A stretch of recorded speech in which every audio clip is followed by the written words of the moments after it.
Hello, everybody. Welcome to another episode of the Motor City Metrics podcast here at TigersMLReports.com. I am Rogelio Castillo. Alongside me is Chris and Yooper. And you can find us on TigersMLReport.com or you listen wherever you listen to podcasts, Spotify, Apple, you name it. There's also iHeart Media is a thing too. So if you partake in that, by all means. And also, please check out our friends over at Bleachers to Speakers on our YouTube channel as they go live every Monday night to recap the Lions. In this case, the loss to the Bears. The Bears really beat them in all aspects, deep defensively, offensively. And so, yeah, you can check them out every Monday night at 6:30 on our YouTube channel. Also, a show announcement for tomorrow on the minor league side of things at 2 o'clock. We're going to have JJ Cooper, the editor-in-chief of Baseball America, will be joining us on the Tiger Minor League Report channel. And Thursday, we have a special guest, but I'm not telling anybody anything about that. Chris knows who it is. Yooper knows who it is, too. But more details on that. But it is probably the biggest guest we've ever had on Obama, ladies and gentlemen. Yeah. Harry Carey, ladies and gentlemen. No, but Thursday, I like I said, I don't want to spoil it. Just stay tuned Thursday night, Friday on the Tiger Minor League Report channel. And yeah, just it's gonna be a good time. So I want to give props also to the Erie Seawolves and their merch department. They sent over the Marvel Defenders hat, and they also sent me the Howling Red Dead one as well. So the Howling Red one, by the way, is on. You can grab it right now in this shop. So if you go to Erie's Seawolves shop, grab one of those hats. They've got some really good deals going on, and I'm just promoting them because it's the right thing to do, and they've done a great job promoting us. But if you're looking for something for your baseball fan, you got this, and you got the red Howling Diablo one, which I'll pull out here in a second. And check out the Mud Hens too. The Mud Hens got their Marvel one was really cool. West Michigan has.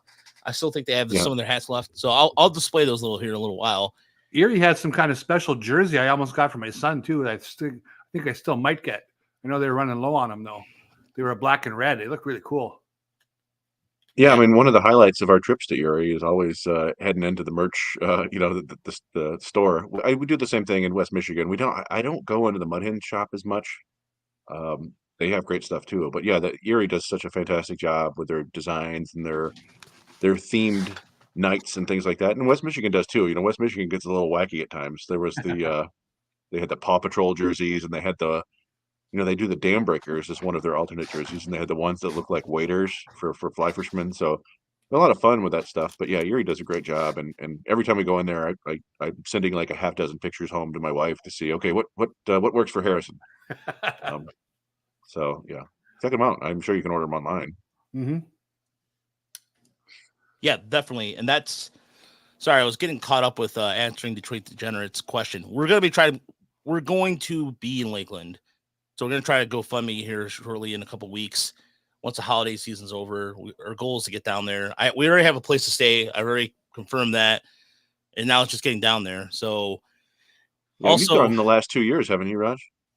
Yes, last year was my first spring training, but this year was my first spring training. Prior to that, I would go with Kean from Tiger Minor League Tracker and just hang out in Lakeland. Like I would go see games in August.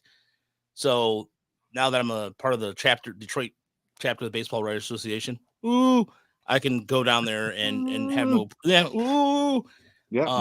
So we're trying down. Trust me, Detroit Generate. We're gonna go down there. If we go down there, it's gonna probably be early.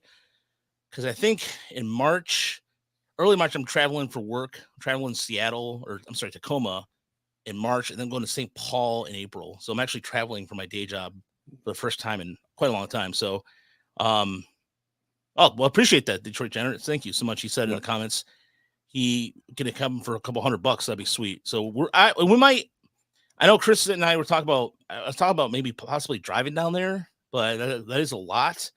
But it would probably be a rental car. Yeah, it's just one of those things where you can drive down there and then you have your car, but it takes a full day there and back, right? Or you can fly down there and then you have to rent a car, which is kind of a pain too. And then depending on how long you're down there, that adds up. So yeah, I don't know. We'll figure it out.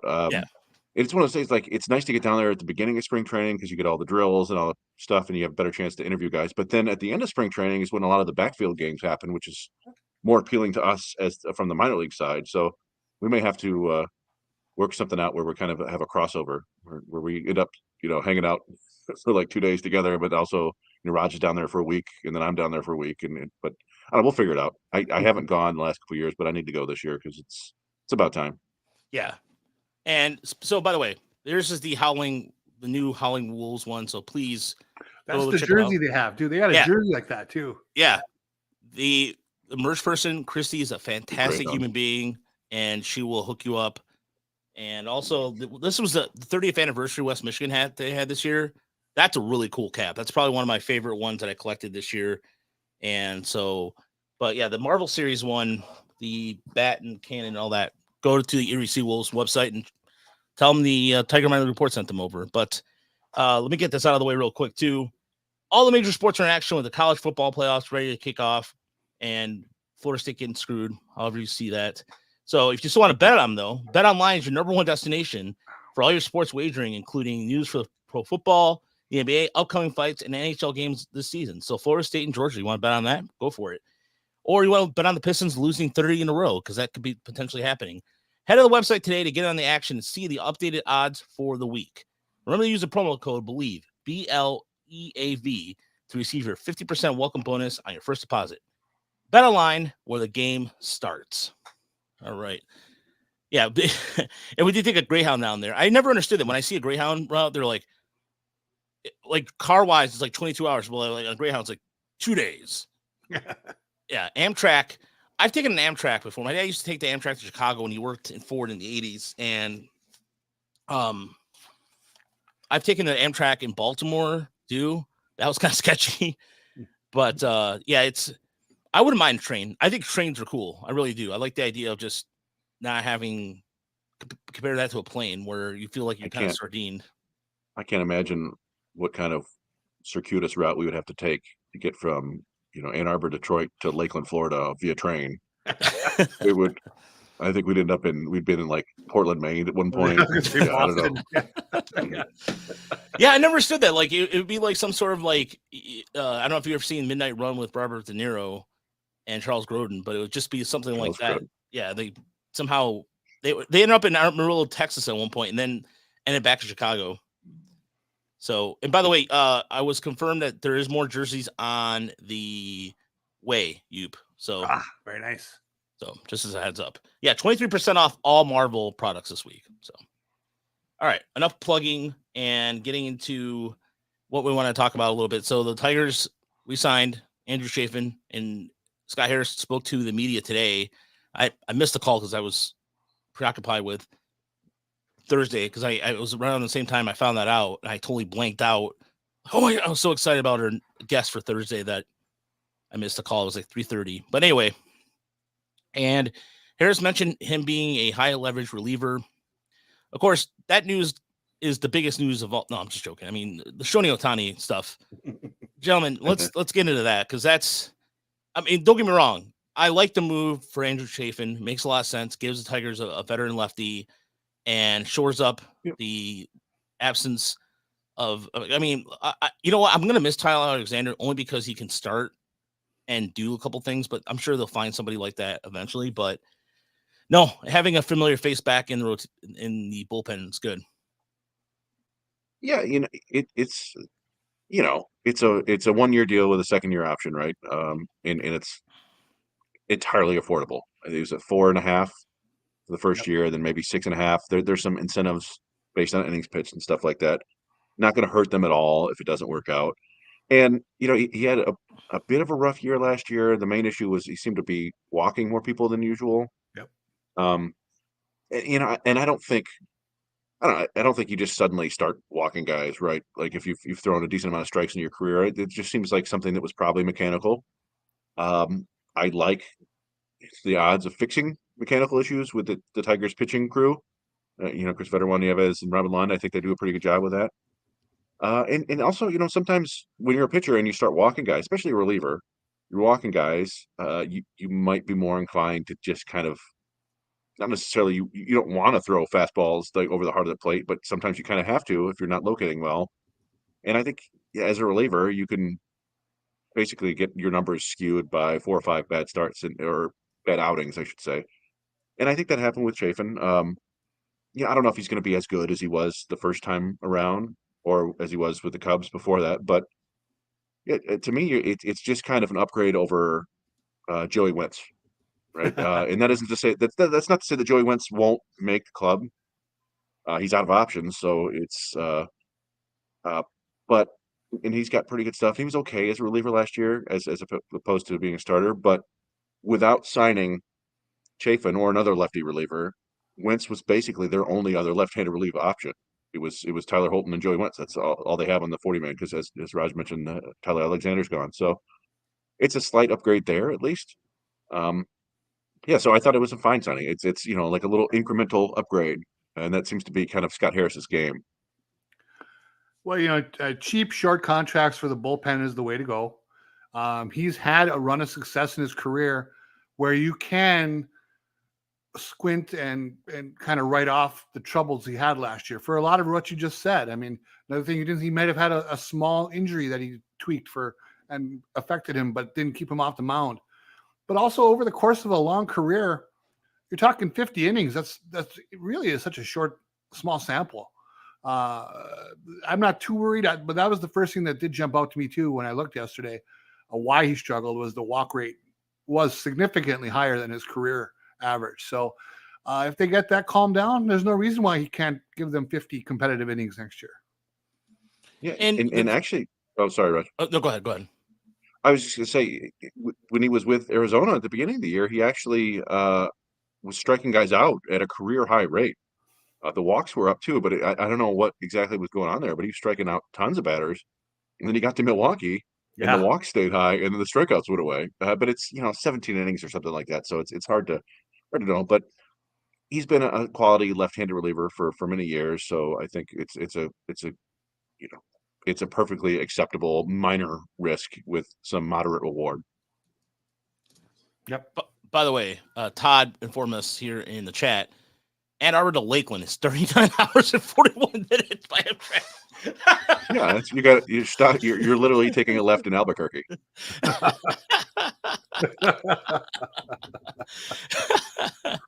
Now you get to see the country. Yeah. I mean, it would be fun if you're not in a hurry. It might not be bad if you have a sleeper car, but it just seems like I can imagine you taking a train, right? And you're heading to Georgia, all of a sudden you veer off towards Arkansas or whatever the state is that borders Georgia that I can't think of. Is it Alabama? Sorry, Alabama. Yeah, suddenly go to Alabama for no reason. No, we got to stop at Tuscaloosa. Why? Oh. Yeah. So, yeah. Oh, man. That's good stuff. No, but in all honesty, I think there's some stuff with Wentz that I still believe in Joey Wentz. I still do. I still think that he has value. He might be better suited out of the bullpen because the third time around when teams, they lit him up the third time around. But I think that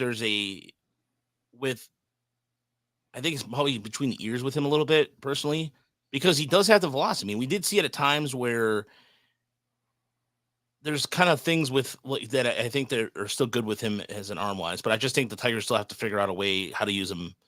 So we'll see what happens. But I think Wentz Paul will start the year at Toledo and work his way up. He'll need to clear waivers, or if that happens, because he's out of options. So that's one of the things. That's right. And he seems like he does have a good arm.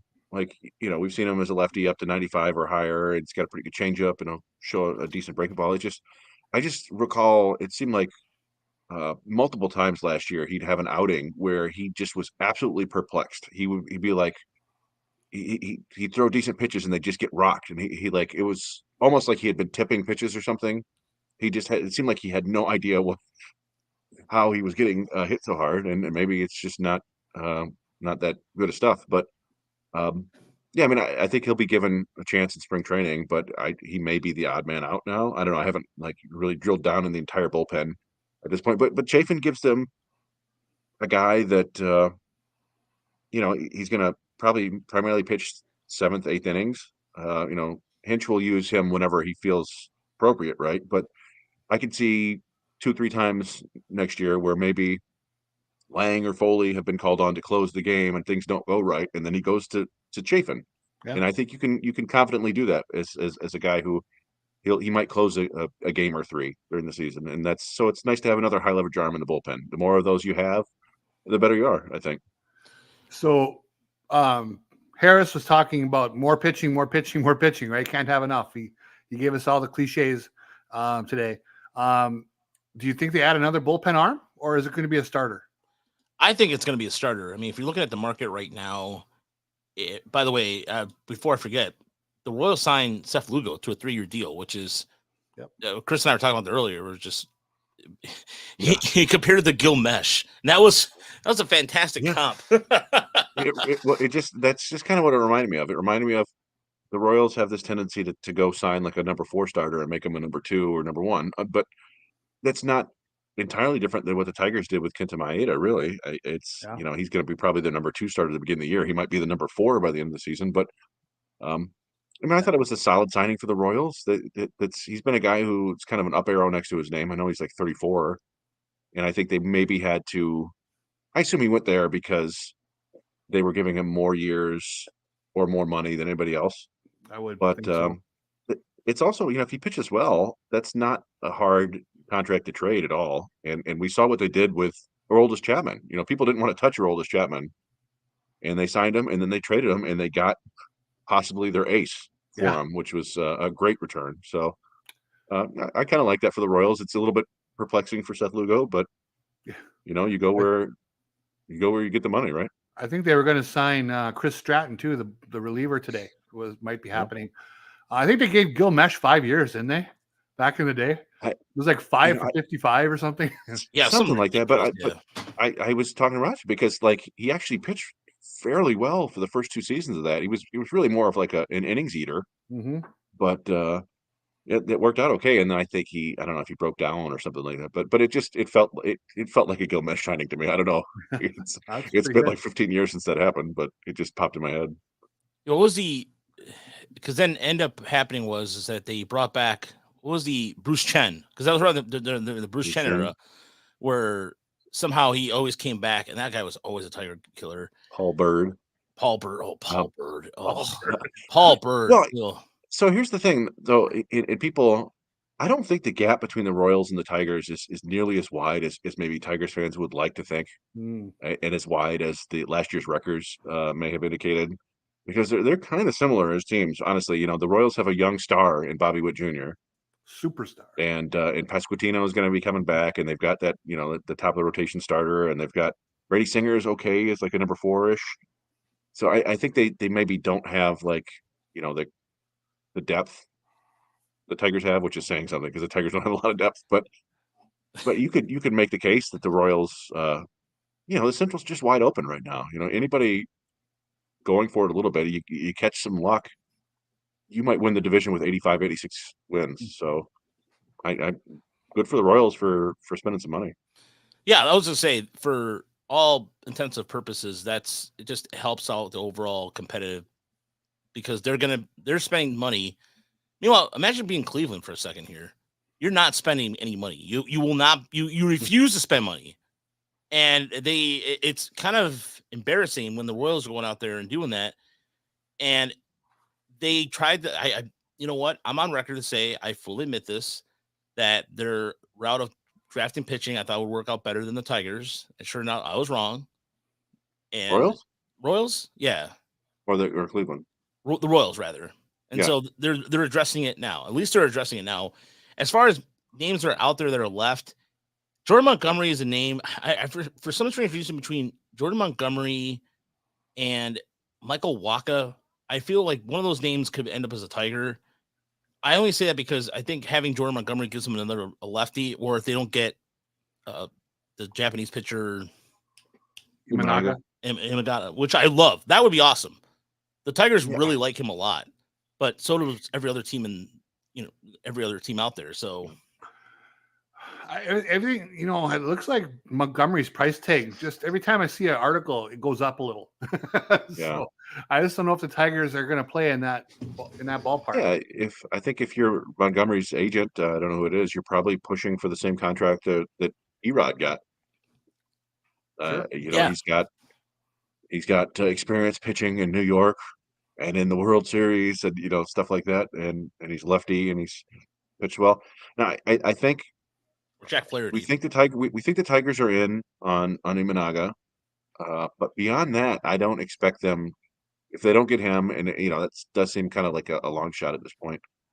I think you're right. You mentioned Jack Flaherty. I think it's going to be another Michael Lorenzen 1 year kind of reclamation project style. I keep coming back to Alex Wood all the time. I don't know if that was he was he had a funny tweet about watching the Ohtani saga and like how he was like refreshing his Twitter feed every 20 seconds, just trying to find out what was going on. So, but yeah, I think it's going to be a Flaherty type, somebody who they think they can fix up a little bit and maybe get a decent return on, or maybe just make him a quality back end starter. So, but I do think they're going to sign another arm. Yeah, and there is. I will say, with Tiger Town shares what a lot of fans are thinking, that they should spend more. But looking at the arms that are left, I think the Tigers, like for example, like Flaherty would be a good reclamation project, like you mentioned, Chris. Michael Lorenzen himself, if they brought him back. Yeah. Waka, same. Like to me, I'd rather go with somebody like if it'd be interesting for the rotation. I know it probably will not happen because this probably ask for commanding too much. Would be Marcus Stroman. I think Marcus Stroman would be a good different. I don't see that happening, but I think Marcus Stroman would be that would be kind of I would really upgrade the rotation quite a bit. That moves the needle. Yeah. Some of these other things, that to me doesn't move the needle much at all. That would move the needle a little bit because he's capable of a Cy Young light kind of season. I'm not saying he would win one, but he could have a kind of guy who would be put on the list late in the season of getting votes.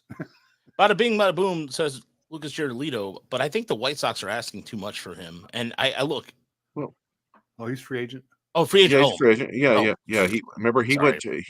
It was a weird one. Remember, he went from the White Sox to the Angels, and then the Angels put him on waivers, and Cleveland took him. That's right. But yeah, he's who am I another thinking guy of that the White Sox have then? Who am I thinking of that John blank on? Cease. Dylan Cease. Thank you. Sorry. Yeah. It's I don't know. It is an interesting situation that they have right now because it doesn't feel to me like the Tigers are looking for a multi-year deal for the other pitchers who are available. The Montgomery, Stroman, Snell. Those are probably, and it might be missing somebody other than Imanaga, but there's no real reason not to, other than they have kind of the small handful. I guess a handful's five. A small group of pitchers on the cusp of the big leagues or already at the big leagues. Gibson Long, Olsen, Madden, Flores, Montero, all these guys. Job probably comes up at some point this year, if not next year.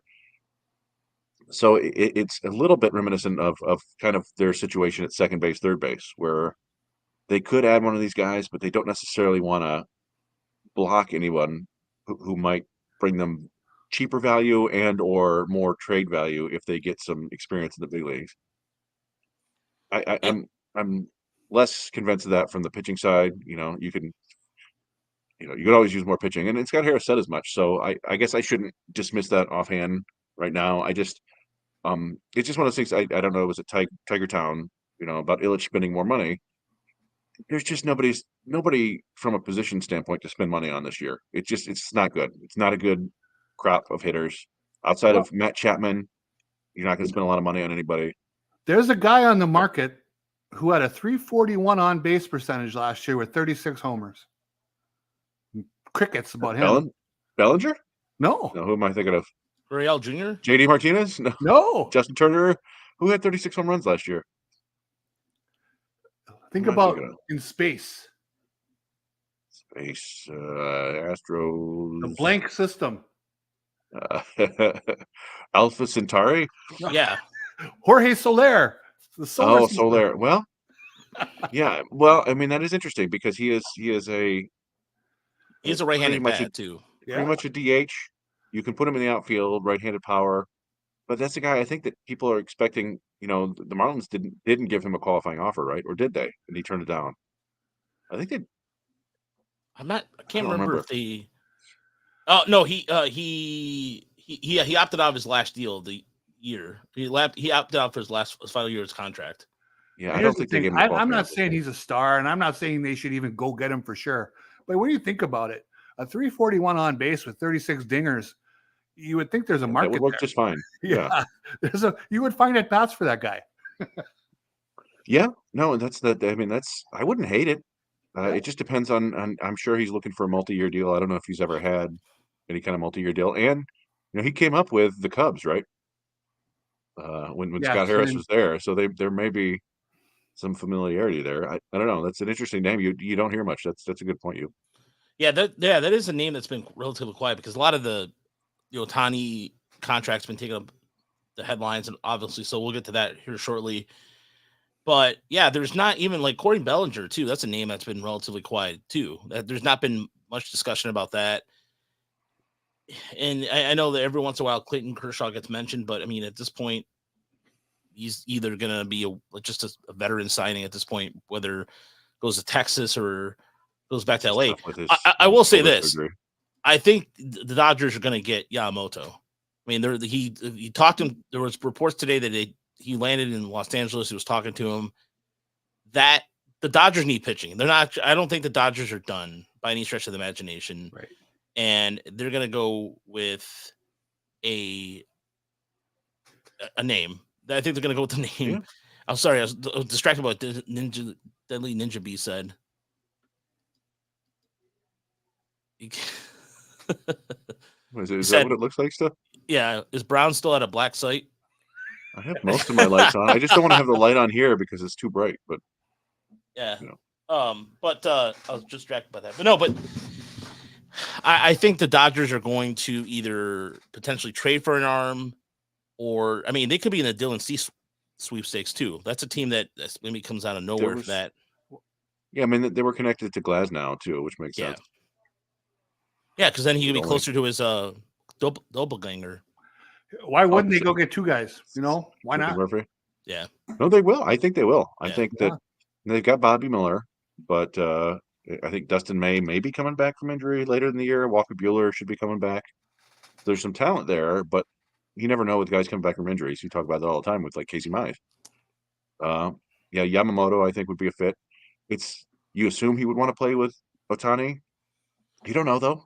I guess there could be something where like I want to make my own mark, but it wouldn't shock me in the slightest if he signs with them. And then you sign him, trade for Glasnow, and suddenly you have a pretty formidable rotation.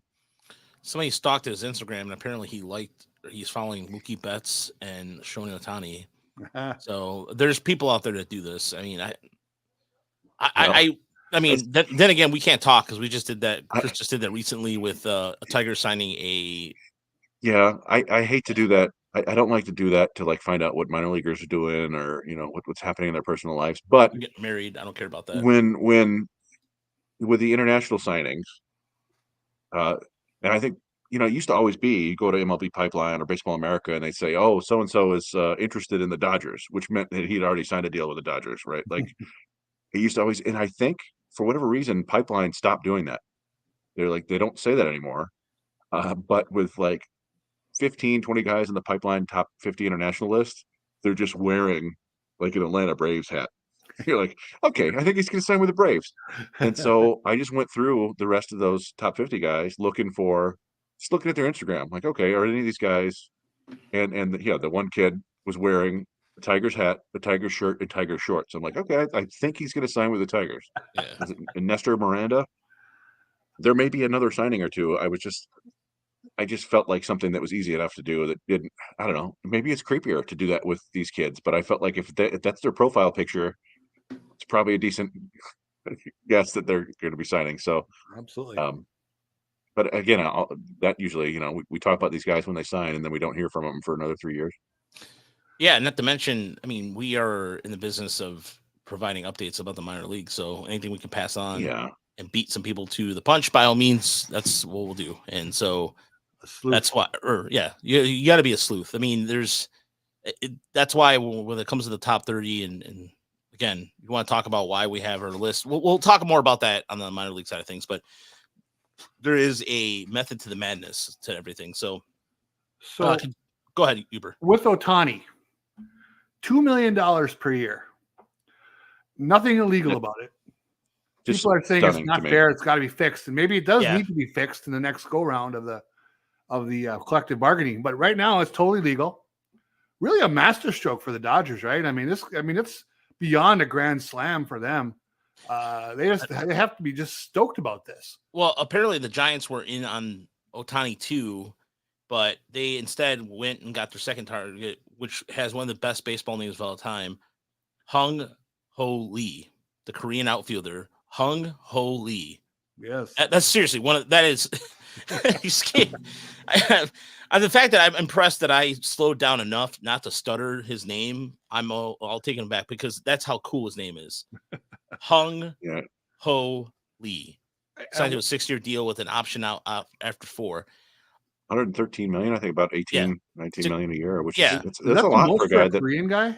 That's a lot of money. That's pretty good. It has to be. I would assume like at least from his initial contract, I think Shin-Soo Choo ended up with a pretty sizable contract from the Rangers, but I don't know if that was. I don't even think it was more than that. But that's an iffy one because the projections there are. He sounds like more of like a contact, average power, average speed type of hitter, and then San Francisco is not a great place for hit for power. So, but I mean that was a fun contract. But the Ohtani thing. I agree with you. Like when that happened, I was like, I feel like something's going to change at the next CBA. But I like for the life of me, I couldn't figure out who would be pushing for it because the players. I don't think the players. Maybe the player side, like, hey, this is you're not getting his full value. But again, like people have worked it out, and if you, I don't know how you exactly term it, but $68 million in 2033 is the equivalent of like $46 million this year, they think, something like that. So he's still getting like $460 million, right? So it's not like the players getting shortchanged, and the owners. I don't think they hate the idea of kicking the can down the road. I mean, it's a pretty significant can. I think even the Dodgers may feel that $68 million payday in 2033 or 2034 or whatever it is. But and depending on what teams do that, it could be a different owner paying it. Yeah, absolutely. and it wouldn't shock me at all if we've seen that the value of these sports teams just keeps going up year by year. It's I was just gonna say look at Magic Johnson, who's part owner of the Dodgers. I think he's part of a leadership group that bought the Commanders, I believe. They're okay. Some of the people that run the Dodgers financially, they're fine. Like Magic Johnson, his life after basketball is one of the most interesting or fascinating things of wealth. He had I didn't even know he had a movie theater chain because it was never out this way. It was all out in the West Coast, apparently. Spun that, made a ton of money off that. All his investments just boomed. And he is, like Michael Jordan, same thing. He has made more money off endorsements and spurned that into more money than he ever did in his playing career. And I think, for anybody who's going to hate on the Dodgers, including our friend of the show, Chris Russo, that, they get their head examined, whatever. Look, the bottom line is the Dodgers looked at the fine print and took advantage of it. It's that simple. And there's I think, is it bad for baseball? I don't think it is because, in 2 ways I look at it this way. Does the bigger market teams get greedier and the smaller market gets smaller? But at the same time, in terms of a competitive balance, some of these small market teams are not doing jack shit. Pardon my language, but they're not. Some of them are not doing anything. And the bigger market teams are outspending them. Yes, all that. But look at a team like Tampa, for example. Tampa doesn't spend a lot of money because they can't afford to. Cleveland, same thing. They churn out and they're competitive every year.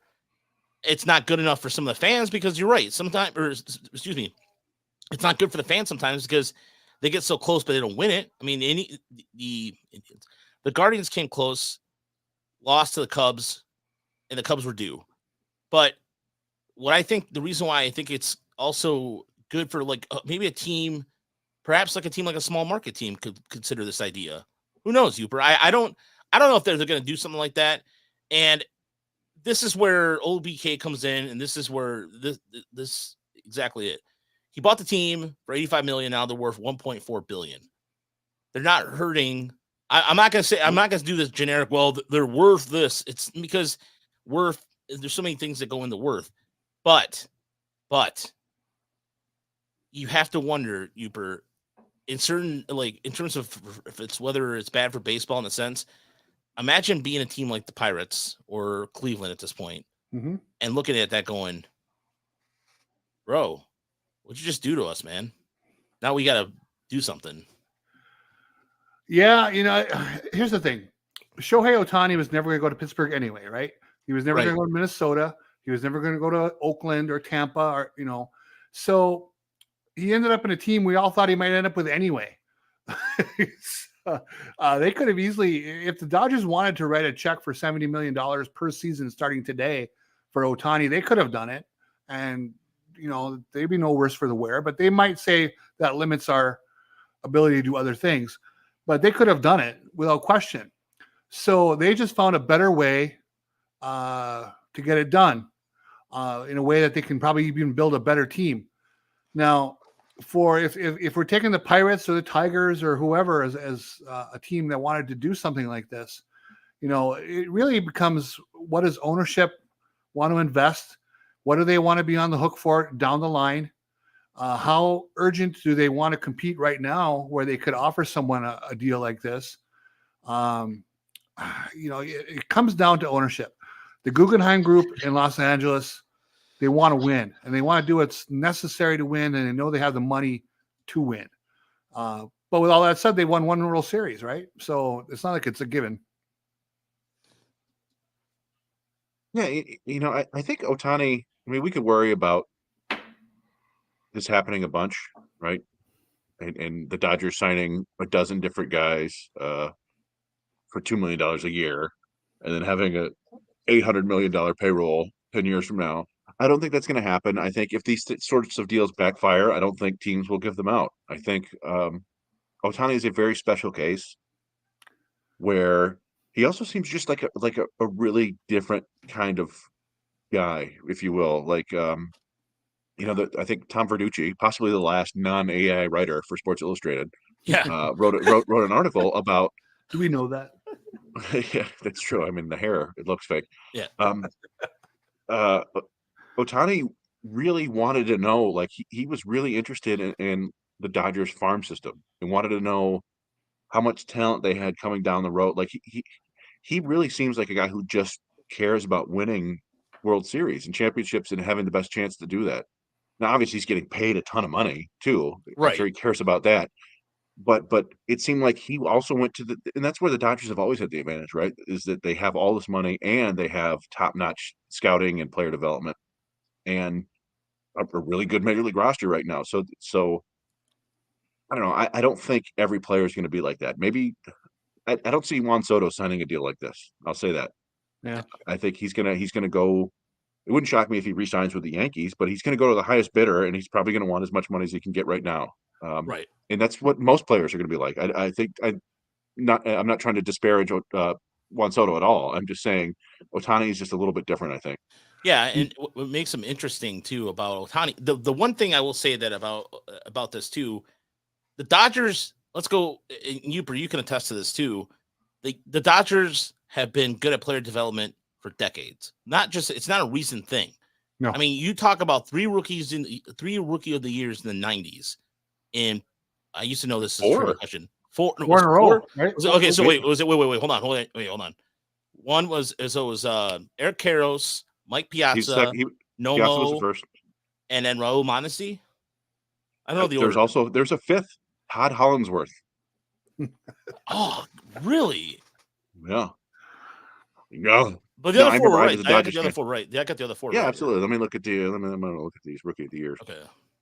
But Yooper, this is an organization that was in Latin America early on. You're Oh, yeah. talking, and the O'Malleys were notoriously penny pinchers until when they were ownership. Until then, I think it was Frank McCourt that took over in the 90s. Yes.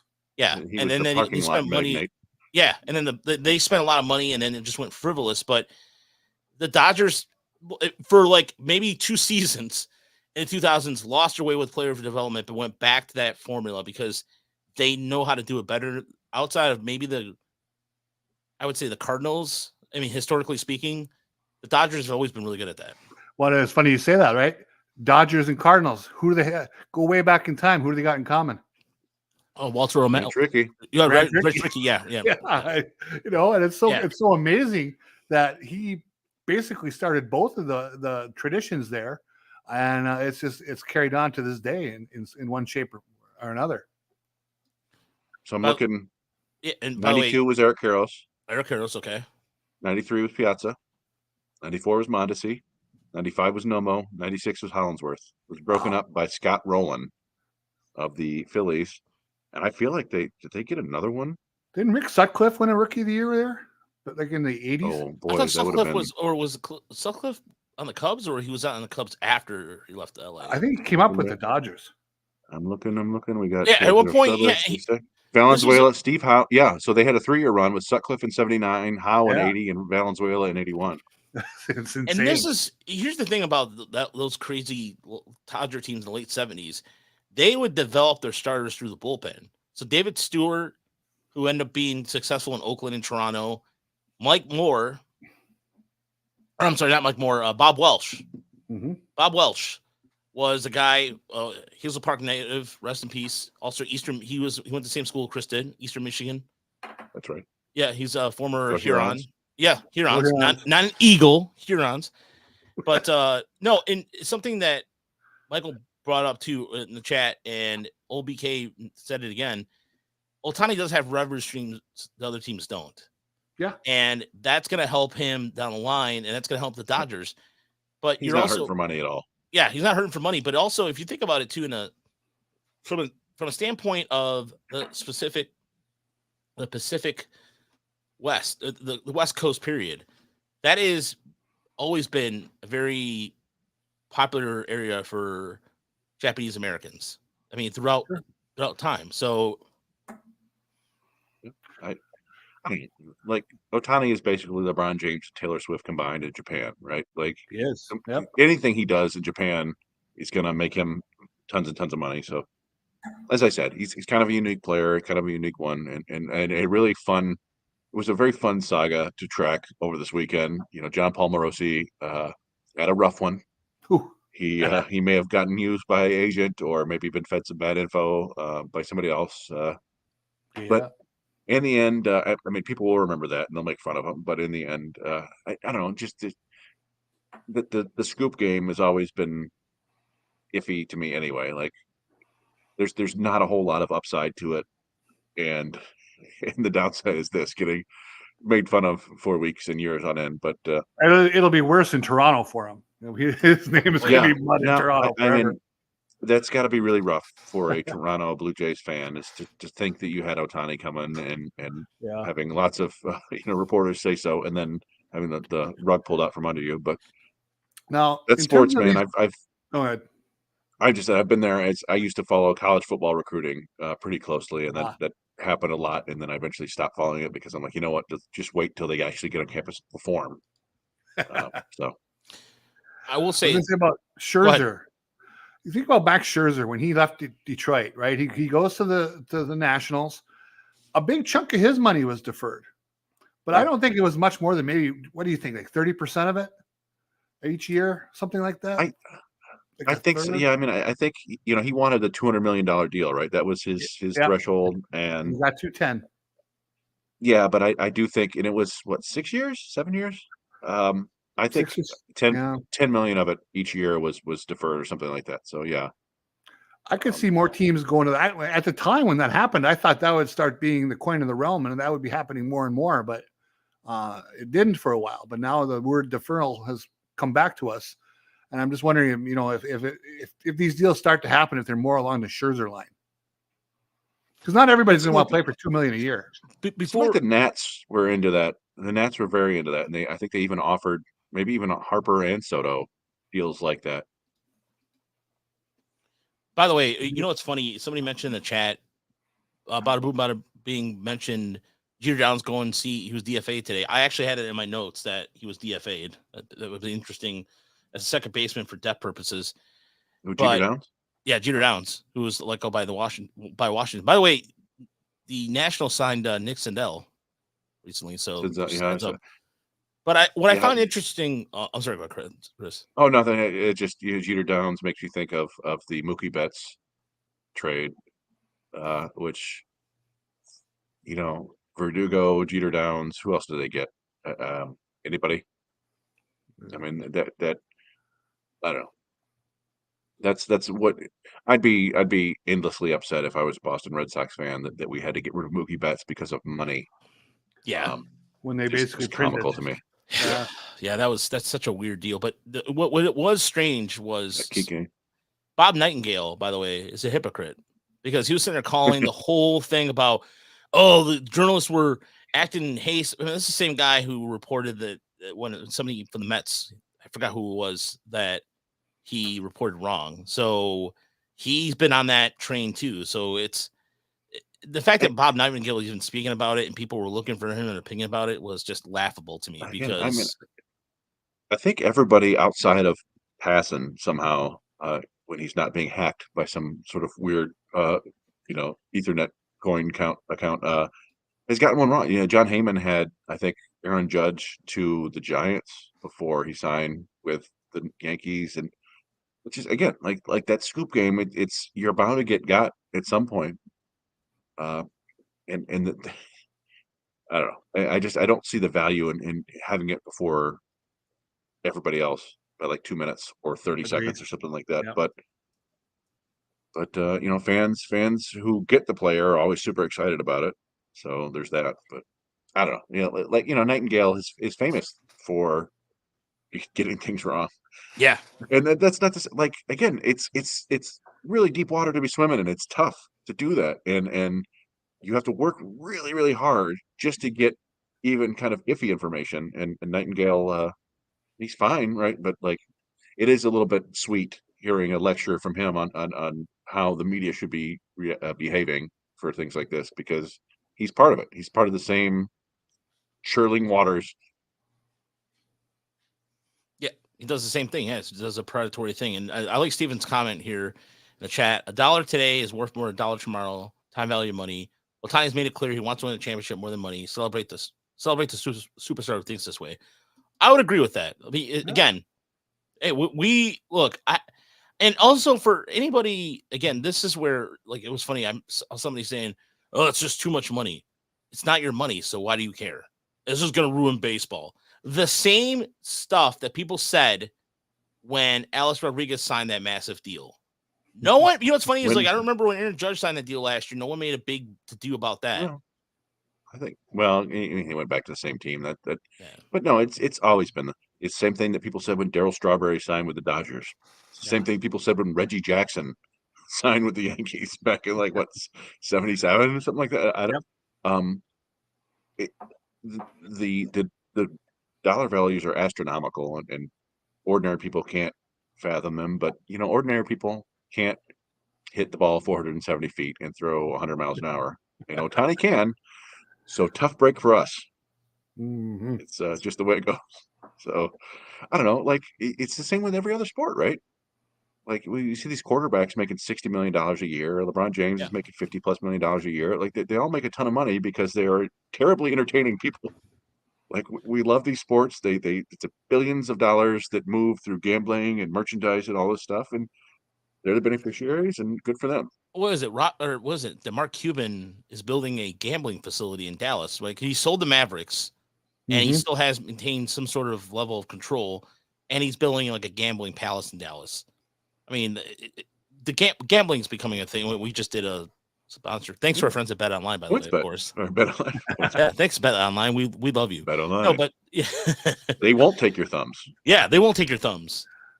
But it's one of those things where the amount of money that's thrown around, by now I'm just so used to it. I've just become, if again, it's not my money. Does it affect tickets, prices, and everything? Yeah, and football does, especially the luxury taxes and everything. But the game is really good to watch at home. Honestly, I mean, outside of covering the game, like going to a minor league game is one of my favorite things to do. Obviously, I mean, if you look behind me, but but it's still the game. It's they're going to be baseball still hasn't get their shit. Excuse me, they have to get their stuff together when it comes to streaming the game. There's a lot of things baseball still needs to do, and they haven't even gotten close to that. So, but I did want to move on a couple of signings. Gotcha. Sorry, go ahead. No. It's fine. Oh, what was I going to say? Oh, I was just I feel like baseball has been better than the other sports in terms of media stuff. Going back to the Google Film Room or whatever. Like I was explaining to my buddy the other day, like if you want to, you can go find any individual pitch from like the last 6 years, just a single pitch if you want to, which you can't do with NBA or NFL or NHL. You can't go and find every single play that you need to. And MLB Advanced Media was way ahead of the curve. They sold that for billions of dollars to Disney. That's how Disney Plus is here. So I think baseball has done a good job with that, despite having this elderly fan base. And my buddy was the same one I was telling this to. He's like, I don't see baseball. And I'm like, here's the thing: baseball has the oldest fan base, which means they have the richest fan base. So, I mean, we can worry about the fan base going away, but they have the most money to spend. So I think baseball's okay in that regard. And they do need to figure out the RSN thing and all that stuff. But I don't think, I think that they have, as much as we hate Rob Manfred and what he's done to the game and stuff, I think he's on top of that aspect. I think he's not going to let people not be able to see the games. Right. And they'll figure, and knowing him, he'll figure out a way to make more money, whatever they come up with, because that's his main goal. By the way, in terms of baseball or viewership, you're talking about the average age. And I think it's changing now, though. WWE wrestling, the average age was about the same as baseball, 50, because it was the same. Yeah, because what it was is that fans that grew up with the team, grew up with the wrestlers in the 70s and 80s, still follow it to this day. And wrestling is trying to get a younger fan base, which they're trying to do now with NBC buying WWE and all that. There's definitely some logistics with that, but that's what baseball's struggling with. The same problem as WWE is. So I know when I first saw that study, it was a media study that I read last year at a seminar I was at for marketing. It was blowing my mind. Chad wants to know any word on when we're getting help to the Tigers lineup. Yes. And OBK answered the question pretty well. Nothing from Chad I listened to a little bit of the audio today from the press conference from Scott Harris.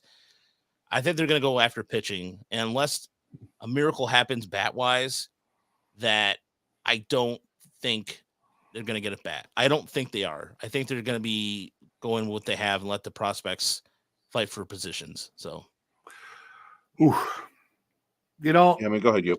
Yeah, go ahead. They had a better offense last year than the year before. Obviously, it could not have been worse, but it still wasn't good. It's not like they were an offensive behemoth that they're bringing back. They're counting on a lot of things to go right to put a competitive offense out there again. And just saying you added Mark Canha to it, okay, that's nice, I guess. But if Riley Green doesn't come back full strength, and Torkelson doesn't take a step forward, if he just plateaus where he is, which is fine, but still you want him to get better. I don't know. The fact that they're going to leave this lineup alone and just try to plug kids into it and hope for the best, I really have some issues. I got to say, because, now you're burning year 3 of Green and Torkelson. Now they're a year closer to free agency. And do you really expect to win this year? Maybe they can make a run at the division, but they're not a World Series team by any stretch. Not saying that they could go into free agency and Jorge Soler is going to make them a World Series team, but it could be a team that could win a playoff series, maybe. Yeah, I mean that's my counter argument, I guess, is that the options aren't there are not I'm not any more confident in Gio Urshela or Tim Anderson or Donovan Solano Sure. than I am in McKinstry, Ibanez, and Colt Keith and Jace Young possibly, and Justin Henry Malloy. Like I feel like, and I agree. It's you can't just rely on rookies and think they're all going to work out, or think that all your young players are going to take a step forward. We've seen plenty of times where that doesn't happen. But it's just not a good crop to go and try to buy some wins. Yeah. Like you said, there are players who could help you for sure. Like you mentioned Solera, like that would be fine. A lot of power and the only issue is, like, how many years do you have to sign him, and how confident are you that he's going to produce at the level that you need? I don't know. It's a kind of a balancing act. I feel like if they go out there and perform well, and the young guys are showing promise, then they're in a position to then buy at the trade deadline, and they will have some other prospects that they can move to potentially do that. And depending on how much they want to buy, they'll probably head into the year with 4 top 100 prospects. Yep. And I think Colt Keith will probably be the only one who is playing regularly in the big leagues this year. So you could package 2 top 100 prospects if you need to, and go out and get yourself a star. You could. Theoretically. Yeah. And you know what? Here's the thing. If you're going to, quote unquote, earmark bats for the prospects, actually follow through with it, because they didn't do that last year. I mean, I'm sorry. You're not going to convince me that you had those at bats set for Andre Lipsius. I mean, the Tigers really this year, Colt Keith, to me, there's nothing left for him to prove. Honestly, I think for him we can't assume he's going to be the everyday starting second baseman, but he has shown he raked in Erie, he raked in Toledo. Where else can he go? Hits lefties. Hit lefties. Position wise, again, he is challenged. I get it, but if you're not going to put him at third, you at least have a solution for yourself at second base with Andy Ibanez right there as well. That's what you want to do. If, again, the long-term solution, if you're going to put Matt Verling as a spark plug for third base, you still don't have a long-term solution at third. No matter, I mean, in the farm system right now, Chris, I mean, we just did our top 30, and on the left side of the infield, I mean, people talk about assuming that Young's going to be at third. He still hasn't played third at a level yet. I mean, he's played at Arizona Fall League. Yeah, he only played like 5 games of third base in the Arizona Fall League. Like we're assuming a lot of things. Now, he does have solid hands, and his manager in the Arizona Fall League was talking about his arm strength and said, like, oh, he could be a pitcher. I was like, what? Like, I've never thought of his arm as being that particularly strong, but yeah, who knows? I'm not the Arizona Fall League manager. But I think, you got to remember that the Tigers gave a lot of at-bats last year to Zach McKinstry and Miguel Cabrera and Nick Maton and Jonathan Scope. And obviously not everybody on their current roster is going to produce at a high level, but you have to believe that these guys have more potential than what those guys put up last year. So, they may end up 28th or 27th or whatever it was in OPS and runs scored, as LPK said, but you just assume that they're kind of, they've gotten rid of some chaff, right? And I think that they're going to be better. It's just a matter of how much better can they be without making any giant splashes, which would probably have to be via trade, right? Because as we talked about, that the free agents aren't there. Yeah, that's where you're looking at. I mean, just give an example of a guy who I really like, but I don't see the Tigers making a play for is Lourdes Gurriel Jr. from Arizona. I mean, he's going to probably command quite a bit of money, but that guy, that would be a guy who would give him an offensive pop, because he's a right hand. Like, as much as we talk about lefties, Tigers do need some right-handed power. I personally think that I would like for the Tigers to go after one power bat. I think they just need one power bat, and that's it. I'd be fine with it if it's somebody that makes sense, or Joey Ortiz from Baltimore. But again, I'll run that out. I will. You know what? I don't care. I will run that. Because the Tigers have pitching, Baltimore needs pitching. Makes sense, but again, it's also common sense, and yeah. Anyway, whatever. But as far as that goes, I think if the Tigers do decide, I think getting another reliever, as somebody mentioned in the chat, will be fine. A starter, and if they can get creative, I would love to see a creative trade. Like I've been saying this all off season long, and I'd like to continue that. If a team comes up to you and says, "We want these pitchers, and we'll give you a bat," I'm hoping that the Tigers will hear them out on that, because they are proving that they're going to trade whomever they have to get to acquire the pieces. Mark Canna is one part of it, but I think if somebody else comes at you and blows you over with an offer, you should listen. Mm-hmm. Yeah, I mean, the one thing I guess we've learned from Scott Harris's trades is that he's not afraid to trade relievers, right? Like, which is honestly, if you're going to trade anybody, that's probably the way to go, because relievers have a very short shelf life, and they seemingly pop up from out of nowhere all the time. So that's fine. But at some point, he's going to need to make a more substantial trade, I think, trading prospects for established big leaguers, bigger ones, more than a Blake Hollop for Mark Hanna deal. Well, it's just, what year are they going to transition to making these trades and getting a player that you're going to put into your lineup versus someone you're going to put in Double-A and be happy that he's hitting 320. It's like, hey, we got something. Like I'm thinking about Malloy. So can they get a guy they can put at third base tomorrow? I don't know. Well, I mean, that's what they thought with Maton. Yeah. It's yeah, but even a step above that, yeah, you want somebody. I don't know. Yeah, I agree with you. It's more of like an Adames or something like that. Like, not necessarily he's going to set the world on fire on offense, but he's an established big leaguer with multiple years of performance, something like that. More than guy, yeah, 100%. It'll happen. I think. I don't think they're just never going to trade for somebody like that. I know Tigers fans are all antsy for it to happen, but they did. A reminder: they did fire the GM for a reason. Yeah, and the new GM wants to come in and try to set things right, and you give him a little bit of time. And no question. So far, I think he's done fine. Right, like they've made a lot of minor moves that seem to make sense. The Maton Vierling one for Soto didn't work out nearly as well as I think everybody had hoped. But again, I don't think they're necessarily missing Gregory Soto that much. He was, he's a quality arm, but they did fine in the bullpen last year. Yeah. It just, the guys they got for him didn't work out as well as you'd hope. Yeah, McCoskey, I mean, I do like when we had McCoskey on last week as our bonus episode, and I thought he did a good job of just basically saying that there is small changes that people should be reminded of. But then again, I also think of too is I look at something like it's interesting what the Brewers are doing right now, right? So they signed their top prospect, the number one prospect in all of baseball in Baseball America. Yep. Jackson Chourio, who, I mean, he was ridiculous numbers for his age. They sent him to an 8-year contract extension.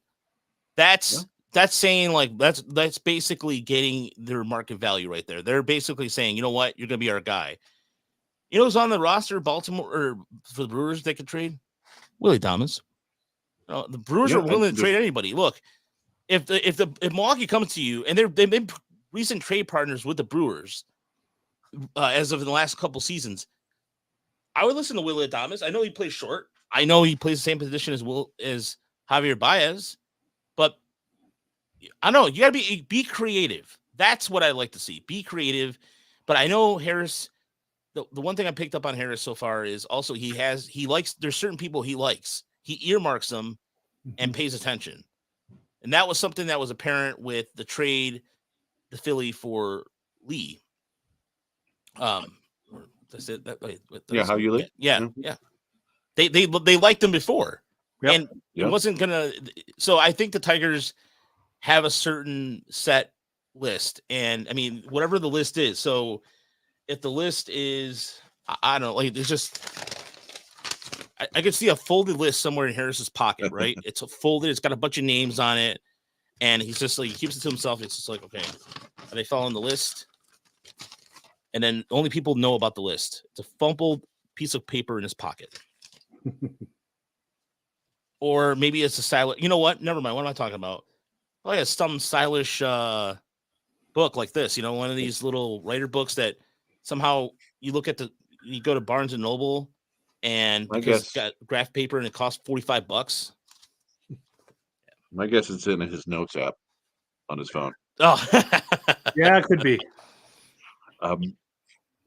Yeah, I don't know. I mean, we're in the middle of the off season here. We're kind of, people want to see the Tigers go out and make a splash signing or a splash trade or something like that. But the Tigers have actually been one of the more active teams in the off season, oddly enough. The Royals have signed a couple people.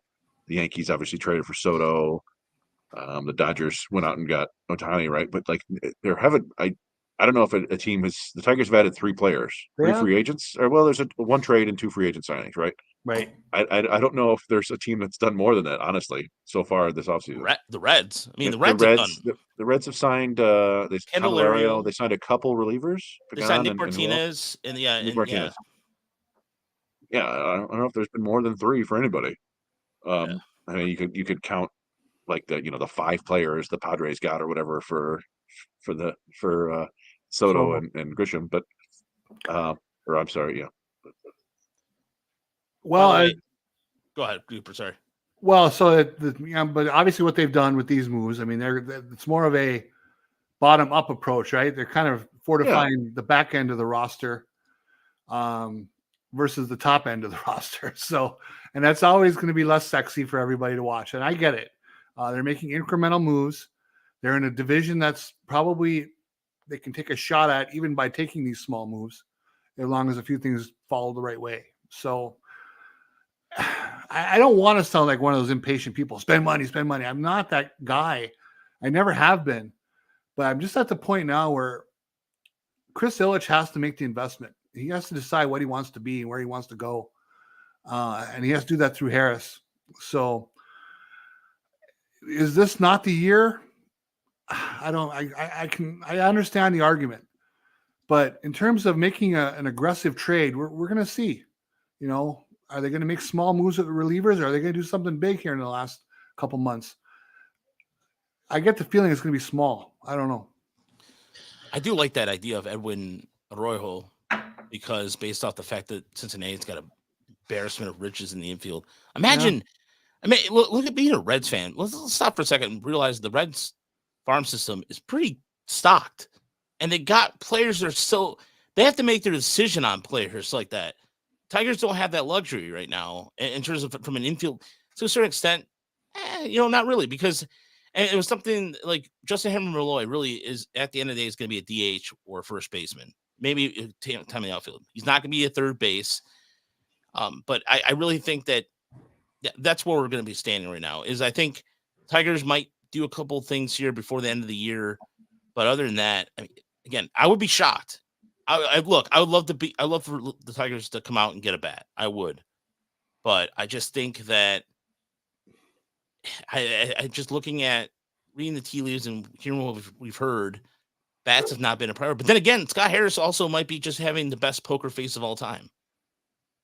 Like, what if he's fooling us all? What if he's chasing a bat? We don't know. I don't know. Yeah, we don't know. Very true. And that's a good thing, actually. Yeah, we'll find out in time. I don't know. Yeah, I don't expect to see any big splashy signings or anything like that. I do think that when the time comes, Chris Ilitch will be willing to spend. And that's just based on what happened with Vilas last year, right? Like they spent a decent. They didn't go all the way in on Carlos Correa, but they spent a decent amount of money, like enough that you get the right signings for the amount of money they spent on Baez and Erod, and you're in a good spot. Like, Erod, when he was healthy and with the team, he pitched. I think he more than justified the amount of money they gave him. Both of those, I'll always say this. So both of those deals were designed to be short-term, relatively inexpensive deals if they went right. Erod's went right. He left town. I think the plan was for him to leave town. I think the plan for Baez in their minds was he'll play 2 good years for us and leave. That backfired on him because that's the risk that's built into those kind of deals. Well, And that is, unfortunately, I mean, that's something has to be part of the calculus. If you go and trade, if you trade for a shortstop prospect, Javi Baez is your shortstop. You can move him to second base, but he's, his only value right now is basically his above average shortstop defense. Right. If you put him at second base, he might be a plus defender at second base, but it's still not as valuable as being an above average shortstop or a plus shortstop. So I don't know. I mean, you don't want to let that root control the moves you make, but it has to be a consideration because you've got him for 4 more years. I will say that At least 2 more years, I would say. Let's just say 2 years at least. But I will say that Chad in the chat said Keith and Malloy needs more season in AAA. I don't think Keith does. Malloy maybe in terms of getting more reps in the outfield. If you're talking about more reps in the outfield, all day Malloy. But I think Cole Keith, to me, his second half numbers in Toledo are, if we want to look at, like, I'm looking at this objectively, not because if you look at what he was able to do in terms of power too, and hit in AAA, it wasn't like he was just lightly hitting. I mean, I think he just, as far as his numbers go in the second half of the season, this was the longest season he played, because keep in mind he was coming back from injury, and you thought he'd have a little bit of fade to him a little bit, but if anything, for every time he had a bad game, he would come back. I mean, the guy hit 327 in the month of August with 7 home runs and drove in 25. I mean, he has an OPS over 1,000 in the month of August. After struggling, he hit a wall in July, he hit 219, and then just came roaring back in August. Well, I think that's one thing we've seen from Colt Keith, and it's one of the things that is most encouraging about him. And this goes back to when he started in the Florida Complex League. Is he tends to struggle a bit at the start of a new level. It happened when he came up to West Michigan at the end of what was that, 2021? Yeah, 2021. Yeah, and then even the beginning of 2022. But then after about 3 weeks, a month, happened last year in Erie. He didn't. There was a whole story about he found out he was crouching down too much or something like that.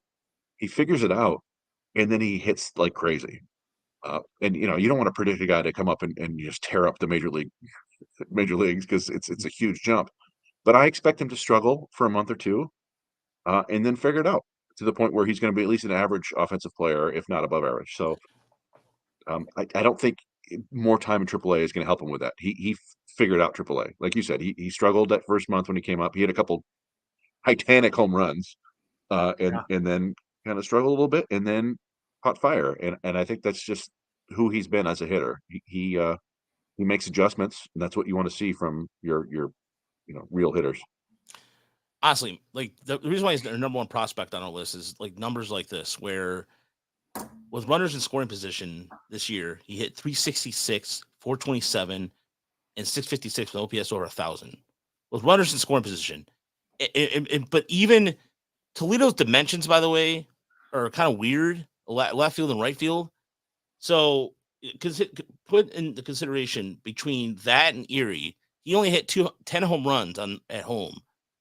Away from Erie and Toledo, he hit 327. To me, that's mind-boggling. Mm-hmm. And to your point, like one of the when we talk about batting with runners in scoring position, that's just generally a small sample and can be a little bit skewed. But there have been hitters who make that work. Maglio Ordonez, that one year was 2007, where he hit 360 or whatever. He was just money with runners in scoring position. And we've seen Colt Keith, what he will do with runners in scoring position is he will just take the single the other way. Like he won't hunt for the 3-run homer. He'll just knock a guy in. Yeah. And he's done that many, many times because he's got that ability. And I think we'll see that again in the big leagues once he finds his footing. And like I said, I think it's going to take him a few weeks to a few months, because that's just the way it is. And in the major leagues, it doesn't get tougher than that. But I believe in his hitting ability that much. And by the way, just as a sample size wise, that's over 103 plate appearances, runners in scoring position, over 2 levels. Yeah. So, I mean, he was 30, 35 for 103, 36, something like that. Yeah, like he does. He's got great bat control, and it's a nice bat to be able to add to the lineup. As we talk about, like, he's probably going to play second base.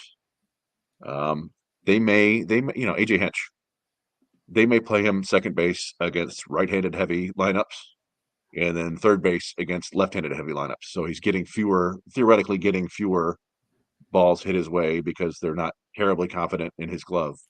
But they're going to want his bat in the lineup. And I can't see anybody. I don't, maybe if he falls completely flat on his face in spring training, they might go with like Ibanez, McKinstry, and Vierling. But he was pretty damn good in spring training last year, so I think he'll be fine. Yeah, and I do think he'll start opening day. Yeah, I think he will start opening day. I think so. I think so too. I think he will be the opening day second baseman. He will win in camp. Same thing. In spring training last year. I mean, I witnessed sitting there with the beat writers. All of a sudden, Matt Manning goes up to pitch, and Cole Keith smokes it. Absolutely smokes a curveball that didn't do much, and just smoked it to right field. It was a shot. It was like, no, I think it was center. I'm sorry, it was deep center. It was still, it was a massive shot. And that's the thing. Like, look, for how long we've been doing this and how long we've been watching prospects, I can say this with 100% confidence. I've never seen a guy hit as well in the minor leagues at all levels in the Tigers minor league system than Cole Keith. I've not. I mean, Riley Green had his struggles here and there. Same thing with Spencer Torkelson. But Cole Keith has been the most consistent with power, with average that I've ever seen. I mean, we were pretty early about having them number one. And Baseball America had Max Clark, and rightfully so. Baseball America could do whatever they want. JJ, we're gonna be talking about that with JJ Cooper tomorrow.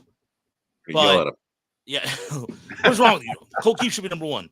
No, Cole Keith is the Billie Jean of our list because he's been on there number one. He's held number one the longest because Riley Green.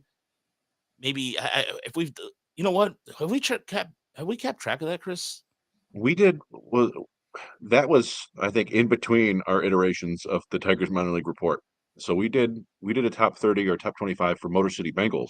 Oh yes, and we had Riley Green. We had Riley Green ahead of Spencer Torkelson, which was against the grain at the time. Yes. And then we came back with the Tigers minor league report, and I don't think we had Keith number one to begin the year. Yeah. But it may have been Torkelson or Green at that point. They might have still been, eligible for prospect lists. But by the middle of the year, it was Cole Keith. It's like, who knows? You never know. There've been many, can't miss hitters who missed. But we feel really confident in Cole Keith's ability to hit, and we think that the Tigers feel the same way about him. And it's just a matter of him going out and doing it. Yooper, your final thoughts on Keith, because you did see him in Iowa, right? Oh yeah, I've seen him play. Yeah. My hope is they just let him, even if he struggles, just put him at second, leave him there. I mean, even if he's hitting 090 on April 20th, big deal, right? Let him play, let him go. I think that if they put him in the lineup on opening day, that means they're hopeful they can score a draft pick if everything went perfectly. And that would always be pretty handy. But I think that I agree with what you're saying. In all the years, especially this side of the century, right? Name a minor leaguer they've had that hit better step by step throughout the way up. Frank Catalinato. That's a brilliant. I mean, like I'm dead serious. Like in terms of sure that, he hit at every level. Gabe Kapler hit at every level. Curtis Granderson to a certain extent did, but he was also limited to couldn't do jack against lefties, which was then but so I mean they all had their limitations. They all had but there's not many about Cole Keith. We talked about that earlier in the year. Do you want him to have a good strikeout rate? Yeah, okay, he got one. Does he walk? Yeah, he draws walks. Does he show power? Yeah, he does. Does he hit lefties? Yeah, he does. So there's no reason to hold him back, barring even if he had a slow spring training. Who cares? He's still one of their 10 best guys. Probably put him in the lineup. Yeah, and look, the thing is, you can be skeptical about his arm, and Chris, Chris, you've been on this since day one. I give you a lot of props. about his arm at third base because his throwing motion's a little different. Yeah, I mean, it looked at times last year where he would almost drop down to sidearm, almost like we know he had a shoulder injury 2 seasons ago, and I think we think it reoccurred last year, not necessarily to the same extent, but it was probably barking at him. And it almost looks like he's had to alter his throwing motion and even his and then he can still make the throws he has to, but it doesn't have that snap it used to, and that's why I think people project him more at second base now than third base. But yeah, I mean, I think he'll be fine. Maybe below average defensively, but hopefully the bat makes up for it, and you can get away with that at second or third. And here's the thing, right? We all agree. I mean, we all agree defense is important. No one's downplaying the importance of it, right? You got to have guys who can catch the ball.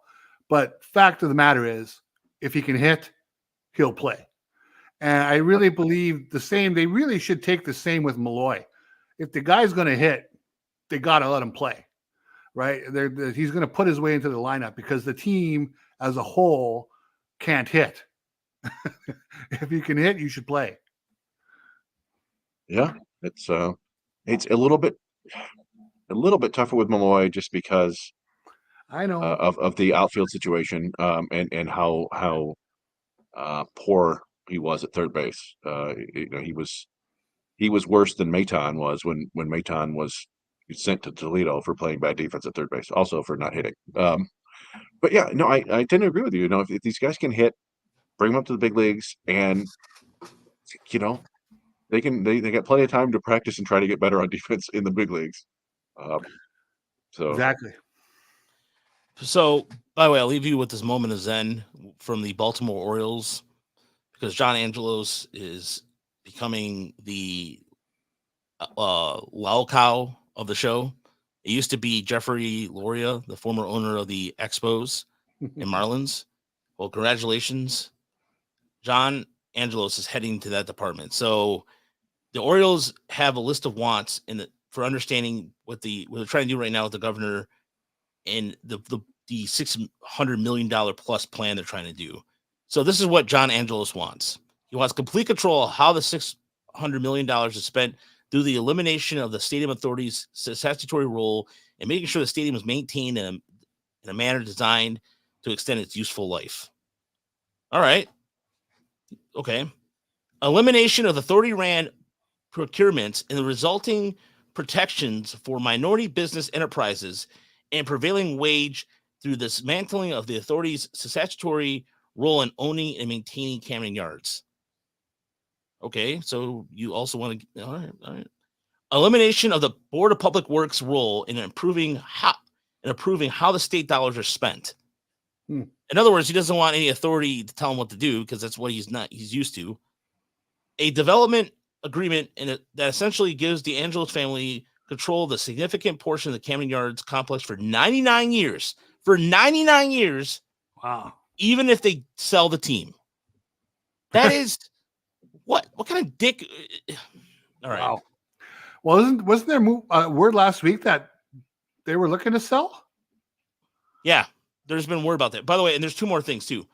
A below market rent on the development properties and no upside for the state, leaving it all with the downside risk and more money through at least $100 million operating subsidiary over 30 years. What a wow clown. What a clown. Wonder how much of it he'll get. And, meanwhile, the Ravens just announced upgrades to their MT Stadium. And, yeah, and I think, I'm not sure how they're funding that, but, So, anyway, I'll leave you with that. One thing I heard tonight, did you see the breaking news on Wander Franco? No. I was curious about what's been up with him. He traveled back to the Dominican, and the word on that is they feel the investigation must be over, and he's not going to get charged because otherwise he never would have went back. Interesting. Yeah. Yeah. So I would think not. Right. So now they're thinking that he went back, so he might be getting cleared, or maybe he settled with somebody over there, And I've always kind of felt it is maybe as bad as this sounds. I always felt like that was something that was probably going to be resolved with money, one way or the other. So then it'll be a matter of what does MLB want to do to him, if anything. Yeah, and it depends. Yeah, I guess it depends on what they find. I know the Julio Urias investigation is wrapped up, so I would imagine that his is coming soon too. And if it feels like he'll probably be suspended. Well, he missed 25 games last year. The first person I read about is thinking about, is that going to be, they're going to give him that as time served? I think they will count that toward time served. I would bet that he gets another 50 on top of it, or a half a season or something like that. But yeah. I mean, it depends. It also depends on what details come out. Like even, if they can keep this under wraps, and maybe that's 25 games is enough. If the details come out and it's particularly damning, then I could see Major League Baseball going pretty, a big suspension. But yeah, I know that's that kind of the Rays were quick to remove all of the signage featuring him, and it looked pretty rough. So, well, I mean, it's the one player they finally decided to invest major cash in, and this happens, which is horrible. And if he did it, it's awful. So, but it's a big story. It's a big story. It doesn't get a lot of press. I mean, that's a fairly a possible big star in baseball, sidelined by something ugly like this. I mean, the Julio Reyes situation too. They're trying to clear him right now. I mean, that's a name that Urias. Yeah. Urias, did I say Rodriguez? I didn't. I hope I didn't say Rodriguez. No. Urias I don't to the Dodgers. He had a second domestic violence incident, I believe, in public. Yeah, it was pretty ugly, and they removed things pretty quickly. And so I'm just wondering if he's going to have to go to Korea or something along those lines and pitch. But that would be a name that right now would be on top of anybody's list. But real quick, the John Angelos called the governor on last Thursday, to reiterate that they are not intending to sell the majority stake in the Orioles. So according to a couple sources. Okay. But yeah, I mean, too bad. You look, for all the complaint you can talk about Chris Tillage and all that, at least you're not John Angelos. No, John Angelos put an announcer on the mat over. You were the laughing stock of everyone in baseball because you told your broadcaster who was pointing out how they were not winning in Tampa and they started winning. That is to me. I thought that was an Onion article. To this, it was one of the most worst, one of the strangest and stupidest stories I've ever read. Yeah. In 2023, if we're doing a 2023 wrap up for the podcast this year, I'm putting it on my good, the bad, the ugly. It's on my ugly. It's the best of my ugly, because that whole thing is ridiculous. So, all right. So there it is. Michael, thank you. Forgot Michael's a Baltimore native. The Ravens and Orioles have access to $600 million funds from the state to upgrade. The Ravens had plans to approve for upgrades, while the Orioles want more than $600 million to create his new revenue streams. What a dick. Seriously, what a dick. Just come on, man. Just all right. On that moment of sin. On that note, thank you for listening to the podcast. We appreciate it. And if you are not busy tomorrow around 2:00, we are going to have the editor-in-chief from Baseball America, JJ Cooper, on the Tiger Minor League Report. And he joins us at 2:00 to talk about his top 10, the Baseball America's top 10. And we're going to do if we're going to do a worst owners, we should do a poll for that later. That's actually, you know what? We'll probably do something like that for that. But then Thursday, like I said, special guest. It's I cannot wait to tell people on this, but it is probably it's our biggest. Let's just say this: it's a name you should know, and they work in Major League Baseball. That's all I can tell you. A molder of talent. Yes. So that's all I'm going to say. And look, if it was Scott Harris, I would say something, but I imagine Scott Harris. Andre Bauer? No. Yeah, Andre Bauer died. Yeah, a couple hours ago. No. Yeah. Oh man. Sorry. Well, that's a bummer of a way to end the podcast for me. He was a fantastic actor. Definitely His picture will be on the in memoriam thing at the Oscars this year, no doubt. Man, what a bummer. Yeah. Wait, is it that guy from Brooklyn 911? Yeah. Oh Yeah, man, really? That Homicide. sucks. He was Yeah, in Homicide. man. He was so good in Homicide. No, And- Michael, and thank you Brooklyn for Michael's the pillar of this our podcast. He's been a long time listener and always does a good work. It just pops in, rip on Did it. your role in Yeah, Glory? that's Yeah. a bummer. Man, that sucks. Oh yes, absolutely. Yeah, that's an iconic role. Yeah. I only Rest in remember. peace, Andre I only Braugher. know him, yeah, I only know him from Brooklyn, from Brooklyn 999. I did watch Homicide a few times, but Homicide is kind of the precursor to The Wire. Yeah. He was Oh, okay. David Simon, and it's about the Baltimore Homicide Department. It's a terrific show. Yeah. So, Yeah, he he bummer. made that sucks. I mean, he was also he was in Glory. That's right. With Denzel Washington and Matthew Broderick. He was the guy with the glasses in Glory. Oh yeah, he's good in The Mist. Oh, The Mist, man. There's an ending for you. Oh God, I love depressing movies, and that is one of the more depressing endings of all time. Yeah, Not to spoil it for anybody, but oh yeah, in the book, it's very similar to the book ending too, which is yeah. But anyway, all right. Like I said, stay tuned for the minor league report the next couple days. We got some prospect reports coming out tomorrow and Thursday and Friday. So yeah, until then, we'll talk to you soon. Good night, everybody. Good night. Good night.